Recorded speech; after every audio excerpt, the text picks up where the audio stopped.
Hello students, आज मैं आपके लिए लेके आया हूँ अकाउंट से 12th क्लास का जो है हमारा कंपनी जो हमारा चैप्टर चल रहा है उसके क्वेश्चन नंबर 5 को हम सॉल्व करते हैं। तो यहाँ पर क्वेश्चन नंबर 5 क्या है, कोई भी कंपनी है, एक कंपनी है, एक परिमित कंपनी की अधिकृत पूंजी 100 रुपये वाले 1000 समतांशों में विभाजित है। यानी एक कंपनी की जो पूंजी जो है वो 100 रुपये वाले 1000 शेयरों में विभाजित है। स्टूडेंट, इसके अंदर आपको एक चीज दे रखी है, थोड़ा सा ट्रिकी पॉइंट है, आपको उस पर जरूर फोकस रखना है। आगे क्या है, कंपनी ने 500 अंशों का निर्गमन किया है। आप देखिए कंपनी ने शेयर कितने अलॉट किए हैं, शेयर का निर्गमन कितने का कर रही है, सिर्फ 500 का। तो आपको 1000 शेयर से कोई मतलब नहीं है, आपको सिर्फ जो कैलकुलेशन जो भी करनी है, जो भी एंट्री बनानी है, जो भी जर्नल बनाना है, सिर्फ और सिर्फ कितने शेयरों का बनाना है, 500 शेयरों का बनाना है। इस चीज़ का आप हमेशा ध्यान रखिएगा, बहुत इंपॉर्टेंट चीज़ है ये। वरना कुछ बच्चे क्या करते हैं, वो 1000 अंशों का कर देंगे तो क्वेश्चन जो होगा वो आपका क्या हो जाएगा, बिल्कुल गलत हो जाएगा। अब यहाँ पर क्या हो जाएगा देखिए 500 अंशों का निर्गमन किया, जिन पर 15 रुपये जो है वो एप्लीकेशन पे लिए गए हैं और 25 रुपये अलॉटमेंट पे लिए गए हैं। मैंने क्वेश्चन जो है वो थोड़ा शॉर्ट में नोट कर लिया है। 15 रुपये एप्लीकेशन पे है, 25 रुपये अलॉटमेंट पे है, 30 रुपये जो है वो फर्स्ट कॉल पे लिए गए हैं और जो रेस्ट जो बचा हुआ अमाउंट है वो कब लिया गया है, सेकंड कॉल पे। तो स्टूडेंट ध्यान रखिए, जो हमारा शेयर का अमाउंट कितना था, 1000 रुपये, अमाउंट कितना था 1000 रुपये, तो सॉरी अमाउंट है 100 रुपये। तो 15 तो हो गए आपके एप्लीकेशन पर, 25 हो गए अलॉटमेंट पर, देखो 15 हो गए एप्लीकेशन पर, 15 अलॉटमेंट पर, 30 हो गए आपके फर्स्ट कॉल पर। तो स्टूडेंट्स इन दोनों को टोटल करो, कितना हो गया, 25 और 15 कितने हो गए, 40, 40 और 30 70। और हमसे कहा है बचा हुआ जो अमाउंट है वो लास्ट कॉल पर यानी फाइनल कॉल पे है। तो स्टूडेंट सबसे पहले क्या निकालेंगे हम, क्या फाइनल कॉल कितने की है। तो 100 का था हमारा टोटल जो था शेयर और 70 की ये कैलकुलेशन होगी तो 30 की आ गई स्टूडेंट, हमारी कितनी आ गई, 30 की आ गई हमारी सेकंड कॉल। ये एक जनरल से कैलकुलेशन है, ये आपको करनी बहुत जरूरी है, ध्यान रखना। कभी कभार क्वेश्चन के अंदर इस तरीके से थोड़ा घुमा के दे दिया जाता है, ठीक है। आगे क्वेश्चन को पढ़ते हैं। कंपनी ने अंतिम मांग को छोड़कर यानी सेकंड कॉल जो है, ध्यान दीजिए, सेकंड कॉल को छोड़कर बाकी सारे पैसे प्राप्त हो गए, यानी सेकंड कॉल का तो कोई इशू है ही नहीं। पर हमने क्यों निकाल लिया, क्योंकि एक ट्रिकी पॉइंट जो है वो इसके अंदर दे दिया है, इसलिए हमें ये निकालनी पड़ी। अब देखो स्टूडेंट क्या है, अंतिम मांग को छोड़कर सभी किस्तों की मांग की सभी अंशों के लिए एप्लीकेशन प्राप्त हुए तथा सभी मांगा हुआ रुपया प्राप्त हो गया, किंतु 15 अंशों पर मांग का रुपया प्राप्त नहीं हुआ। यानी जो कॉल जो है वो हमारी कितने अंशों पे नहीं पाई गई है, हमारे 15 अंशों पे जो है वो कॉल हमें प्राप्त नहीं हुई है। ठीक है जी, बिल्कुल ठीक है। अब क्या है, तथा एक अंशधारी जिनके पास में 25 अंश थे, 25 शेयर थे, उन्होंने अपनी शेयर की पूंजी का भुगतान कर दिया। यानी उन्होंने क्या करा है एक अंशधारी था जिसके पास में 25 शेयर थे, उसने अपनी सेकंड कॉल का भी भुगतान कर दिया।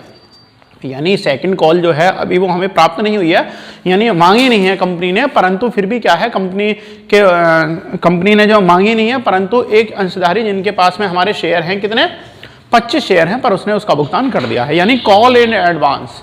तो स्टूडेंट क्या हो गया, कॉल इन एडवांस होगी। अब स्टूडेंट हम जरा अपनी एंट्रियों को करना स्टार्ट करते हैं। तो जैसा कि हम जानते हैं सबसे पहले क्या हो जाएगा, अगर आपको डेट दी हुई है तो आप डेट लिख लोगे, वरना क्या हो जाएगा, पर्टिकुलर। मैं आपके लिए एक फॉर्मेट तैयार नहीं कर रहा हूं, मैं डायरेक्ट एंट्रियों को करे दे रहा हूं, आप उसी में से समझ लीजिए। तो स्टूडेंट देखिए सबसे पहली जो होगी हमारी, सबसे पहले क्या होती है हमारे, जब हमारा एप्लीकेशन मनी जो है वो अगर रिसीव होता है तो उसके लिए क्या एंट्री बनती है। तो स्टूडेंट देखिए बैंक अकाउंट, ध्यान दीजिए कुछ बच्चों की ये शिकायत आती है कि सर थोड़ा बड़ा बड़ा लिखिए। तो स्टूडेंट मैं आपको बता दूं, कर यहाँ पर के क्वेश्चन की एंट्री इतनी बड़ी हो जाएंगी कि बोर्ड छोटा पड़ जाता है, इसलिए थोड़ा थोड़ा सा कभी कभार थोड़ा छोटा छोटा लिखना पड़ता है। बट मैं आपको एक्सप्लेन करता चलता हूं, अगर आपको विजिबिलिटी में थोड़ी प्रॉब्लम आ रही है तो आप उसमें से नोट कर लिया कीजिए। तो स्टूडेंट यहाँ पर देखिए बैंक अकाउंट टू क्या हो जाएगा, टू यहाँ पर जो हमारी बात चल रही है वो इक्विटी शेयरों की चल रही है। तो स्टूडेंट मैं यहाँ पर इक्यू शॉर्ट में लिख देता हूँ, इक्विटी एसएच का मतलब शेयर है, और एप्लीकेशन, तो ये क्या हो जाएगा हमारा, देखिए bank account debit to equity share application. तो स्टूडेंट यहाँ पर इक्विटी शेयर एप्लीकेशन जो है वो कितने की रिसीव होगी। तो ध्यान दीजिए हमारे जो शेयर हैं 1000 शेयर थे, पर कंपनी ने निकाले कितने हैं, 500 शेयर ही निकाले हैं। तो मैं कैलकुलेशन यहाँ पर आपके लिए इजी बना देता हूँ। और हमारी एप्लीकेशन है कितने की, एप्लीकेशन है हमारी 15 रुपीज़ की। तो 15 15 रुपीज़ की है, दोनों की मल्टीप्लाई करोगे तो कितना आ जाएगा 7500। तो स्टूडेंट यहाँ पर हमारा 700 5000 डेबिट हो गए और 700 5000 कितने हो गए, क्रेडिट हो गए। आप चाहो तो इसे सेपरेट इस टाइप से नोट कर सकते हैं। ठीक है स्टूडेंट, अब आपके लिए ठीक है।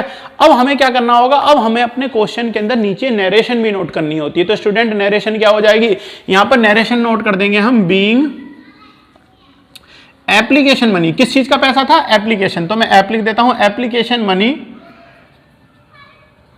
रिसीव।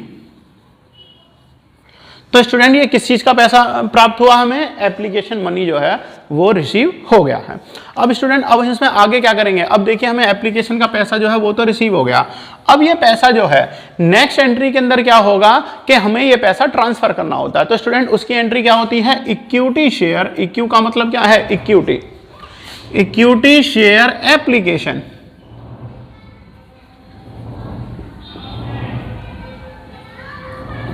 एप्लीकेशन अकाउंट टू, ये पैसा जो हो जाता है क्या करते हैं स्टूडेंट, हम कैपिटल के अंदर ट्रांसफर कर देते हैं। तो क्या हो जाता है, equity share capital. Equity share क्या हो जाता है, कैपिटल। तो यहां पर जितना अमाउंट हमें रिसीव हुआ है, हमें अमाउंट कितना रिसीव हुआ है 7500, तो इतना ही अमाउंट क्या हो जाएगा, हमें वो कैपिटल के अंदर ट्रांसफर करेंगे। तो कितना हो जाएगा 7500 डेबिट, और ये लास्ट वाला क्या हो गया हमारा, क्रेडिट हो गया। अब यहां पर क्या करेंगे, यहां पर क्या नरेशन आएगी, being application received money transfer to share capital. तो स्टूडेंट क्या आएगी, बीइंग एप्लीकेशन रिसीव्ड मनी, या money received money transfer to share capital. तो स्टूडेंट इस तरीके से हमें नरेशन भी थोड़ी नोट कर देनी चाहिए। इससे क्या होता है, इससे हमें पता रहता है कि यहां पर हमने क्या किया है, तो उससे थोड़ी आसानी हो जाती है हमें समझने के लिए। अब स्टूडेंट यहां से नई चीज देखिए, अब नया क्या है इसके अंदर, अब क्या होगा, अब हमें अलॉटमेंट का पैसा। अब अलॉटमेंट पहले क्या करा जाएगा, देखो जैसा कि मैंने आपको बताया था, एप्लीकेशन पहले जमा करी जाती है। पहले अगर हम कहीं पर भी कोई भी, जैसा कि मैंने आपको बिजली विभाग का एग्जाम्पल दिया था पहले हम एप्लीकेशन को जमा करते हैं, तो इसलिए यहां पर पहले पैसा क्या होता है, वो बैंक में जाता है।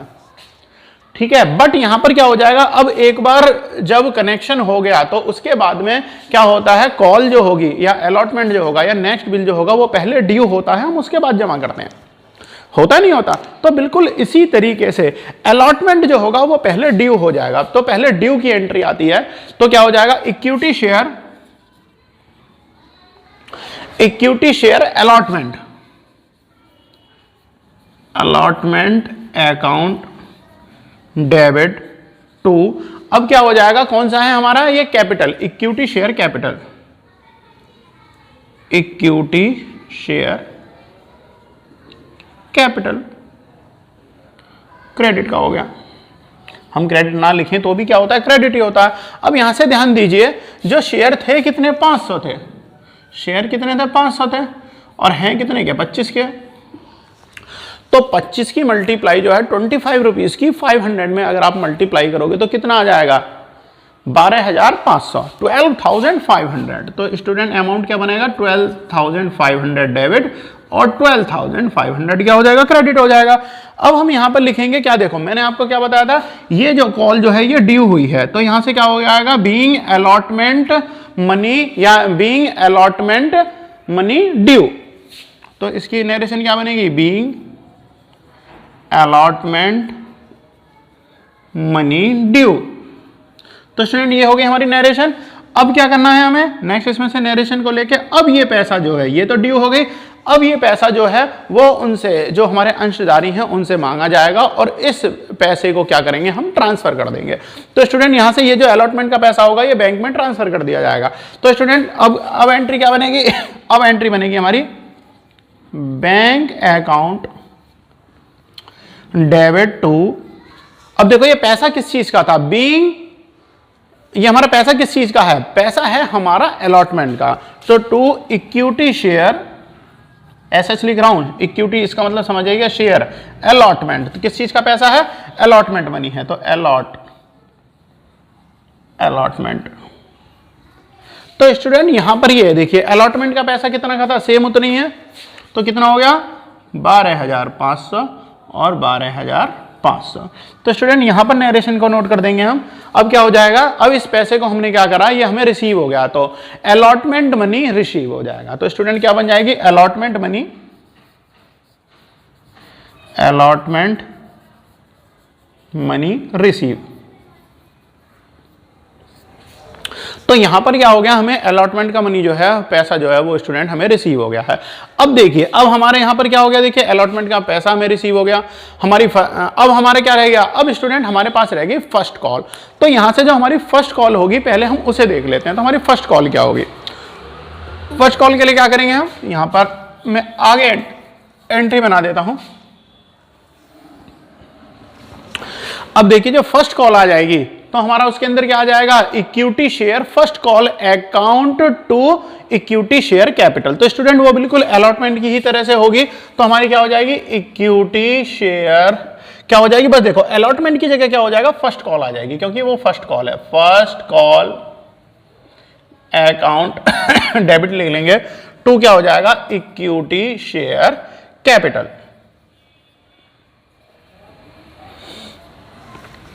अब स्टूडेंट इसके बाद में क्या हो जाए, चलो पहले हम इसे ही कर लेते हैं।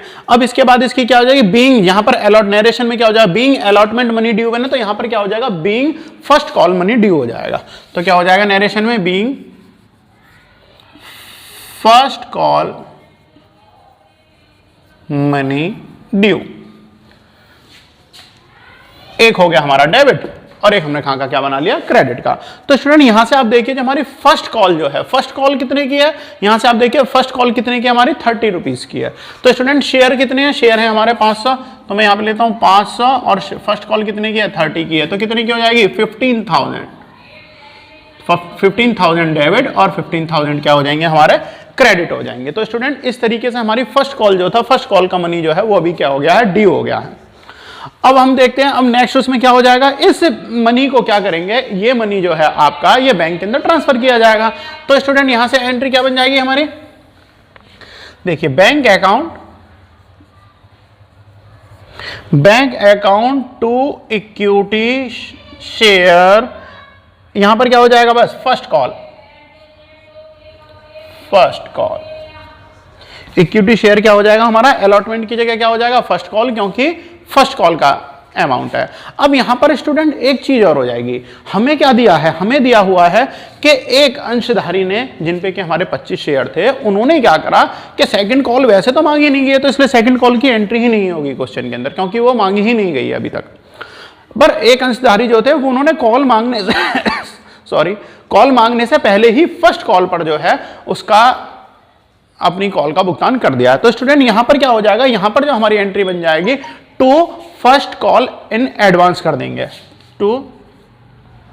सेकंड कॉल, क्योंकि फर्स्ट तो हमारी यहां चली रही है, तो क्या हो जाएगा, कॉल इन एडवांस, चाहो तो सेकंड कॉल लिख सकते हैं, कॉल इन एडवांस। अब स्टूडेंट यहां पर आप देखिए आपकी कॉल इन एडवांस कितने की हो जाएगी। अब देखिए आपको क्या करना है, कॉल इन एडवांस अगर हम देखें, हमारे यहां पर एक अंशधारी है, सबसे पहले हम कॉल इन एडवांस को देख लेते हैं। कॉल इन एडवांस कितना हो जाएगा, मैं कैलकुलेशन यहां पे कर देता हूं, 25 शेयर है स्टूडेंट एक अंशधारी जिनके पास में कितने हैं, 25 शेयर हैं, 25 शेयर हैं, और उन्होंने क्या करा, सेकंड कॉल का भुगतान कर दिया। तो 25 दिया, कितना हो गया, 75। उन्होंने कितने करे हैं, जो सेकंड कॉल कितने की है, 30 रुपए की, तो दोनों की मल्टीप्लाई करी, तो स्टूडेंट कॉल इन एडवांस कितना हो गया, 750 रुपए। ठीक है जी, 750 रुपए हो गया हमारा। और एक अंशधारी जिनके पास क्या थे, 15 शेयर थे, उन्होंने फर्स्ट कॉल का भुगतान नहीं किया। तो स्टूडेंट यहां पर आप ध्यान दीजिए, जो फर्स्ट कॉल है, फर्स्ट कॉल कितनी है हमारी, 15,000 की, ठीक है ना, 15,000 की है। अब 15,000 में एक अंशधारी थे जिनके पास में कितने थे, 15 शेयर थे, तो उन्होंने क्या करा, 15 शेयर का भुगतान नहीं किया। मैं रफ वर्क यहीं पे कर देता हूं, 15 गुणा कितने की थी, फर्स्ट कॉल भी कितने की थी, 30 रुपए की थी, तो यानी 450 रुपए का जो है वो कॉल का भुगतान नहीं आया है। जब 450 रुपए का कॉल का भुगतान नहीं आया, आपको बता, जब कोई कॉल नहीं आती है तो उसे डायरेक्ट उस अमाउंट में से माइनस कर देते हैं। तो स्टूडेंट यहाँ पर जो हमारी शेयर जो बनेंगी, देखो टोटल कॉल बन रही थी हमारी 15,000 की। अब 15 शेयरों की जो है वो एप्लीकेशन आई नहीं है। जब 15 शेयरों की हमारी एप्लीकेशन नहीं आई है तो स्टूडेंट एप्लीकेशन आई कितने की है? 500 शेयर थे, उनमें से हमने 15 घटा दिए। हमने क्या करा? 15 घटा दिए। तो स्टूडेंट क्या आ जाएगा? हम यहाँ नोट कर देते हैं, 500 शेयर थे, उनमें से कितने हो गए? हमारे 15 शेयर जो हैं उनका जो पैसा है वो आया नहीं है। तो स्टूडेंट अमाउंट कितना आ गया? 485 का। 485 शेयरों की 30 में मल्टीप्लाई कर देंगे, क्योंकि फर्स्ट कॉल कितने की है? 30 रुपए की। तो 485 गुणा 30 बराबर कितना हो जाएगा? 14,550। तो स्टूडेंट पैसा कितना रिसीव हुआ? 14,550। ठीक है स्टूडेंट, 14,550 अमाउंट हमें प्राप्त हो गया। अब ये बैंक में कितना होगा? दोनों को ऐड कर दो, 0 0 0, 5 5 10 की 0, हासिल को 1 हो गया, 5 5 10 की 0, हासिल को कितना हो जाएगा? 1 हो जाएगा। तो स्टूडेंट यहाँ से हमारा जो अमाउंट जो आ जाएगा वो कितना आ जाएगा? 15,300। तो कितना हो गया? 15,300। तो स्टूडेंट्स ये जो है हमारे क्वेश्चन की जो है जनरल एंट्री जो है वो हमारी कंप्लीट हो चुकी है।